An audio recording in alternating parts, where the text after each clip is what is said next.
Well, of course, starting off the night tonight is the 2014 primary election. Secretary of State Jim Bennett predicted that 25 to 27% of Alabama's 2.8 million registered voters would turn out today.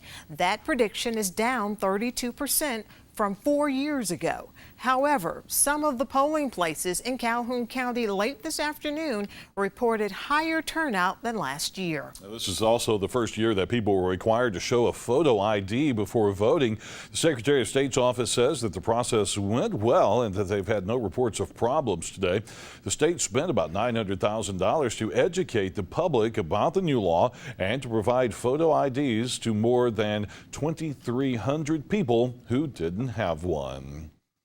And starting off our coverage tonight of the 2014 primary elections, let's have a look at the governor's race. In the primary, the Republican primary for the governor's race, Robert Bentley will be the candidate there. The incumbent governor, 86.6% of the vote over Stacey Lee George and Bob Starkey. In the Democratic primary for the governor's office, Parker Griffith takes the win there, so it will be Bentley and Griffith in November.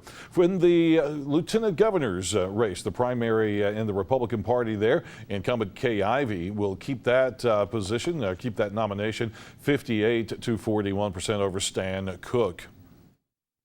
In the Secretary of State's office in the Republican primary, John Merrill will get the nod in the Secretary of State's race there over Jim Perdue and Reese McKinney.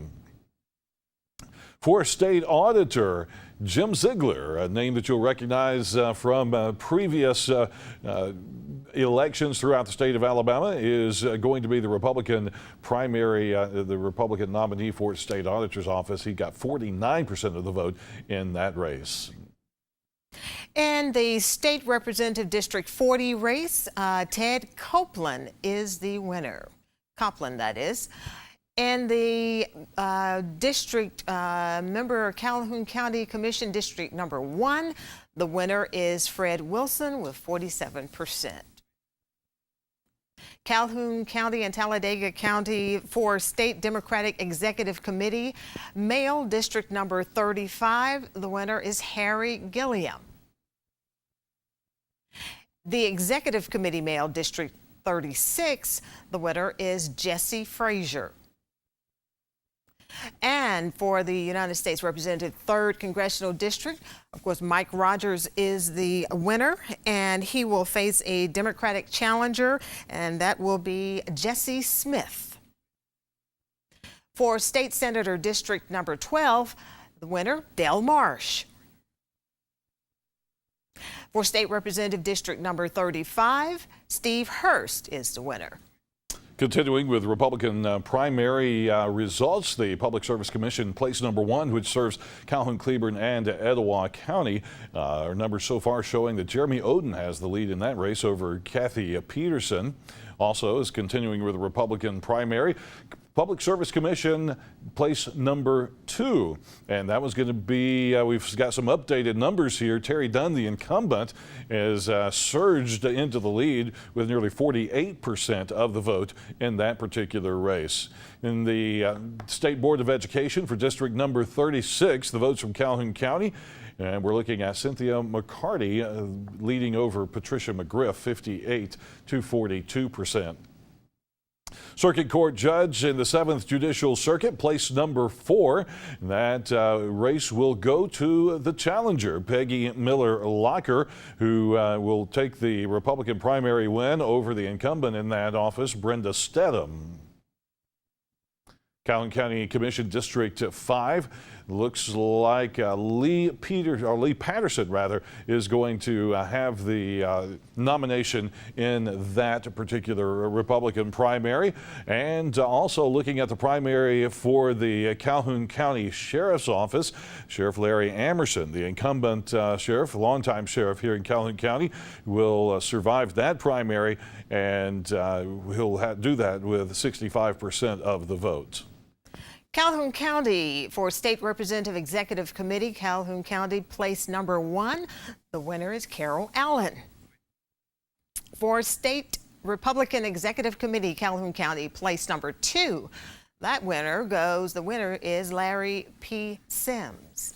Moving to a Democratic primary in Etowah County. This is for the Etowah County Coroner Democratic nomination. And Brandon Martin, nearly 60% of the vote to Robin Grant's 40%, takes the win in that particular race. Staying back to the Republican primaries for State Representative District 30, it's my understanding that these numbers are Etowah County numbers. They'll have to be combined with numbers from St. Clair County as well. But in Etowah County, incumbent Representative Mac Butler, nearly 57% of the vote. Robert McKay, who is the mayor of Asheville over in St. Clair County, 43%, a close race there. And again, still waiting on the St. Clair County numbers to come in from that one. In the State Board of Education District 8 race, and numbers coming from Etowah County. The incumbent, Mary Scott Hunter, is going to win that primary, it looks like, at 58.07% of the vote. And for the Republican primary in the Etowah County Commission, District 4, incumbent Jeff Overstreet has surged into the lead with nearly 49% of the vote over Lana Gaskin-Ballou and Randall Green. In the Etowah County, for Etowah County Sheriff, Todd Entrekin is the winner, and he will not have a Democratic opponent in that race. Todd Entrekin wins the sheriff's race. Etowah County's Board of Education, place number 1. That race goes to Tim Womack. And having a look at the state Senate races, District number 13, Gerald Dial. This is a Republican primary. This will cover parts of Cherokee and Cleburne County. Gerald Dial, the incumbent, 48% of the vote. Tim Sprayberry, the challenger, 52% of the vote.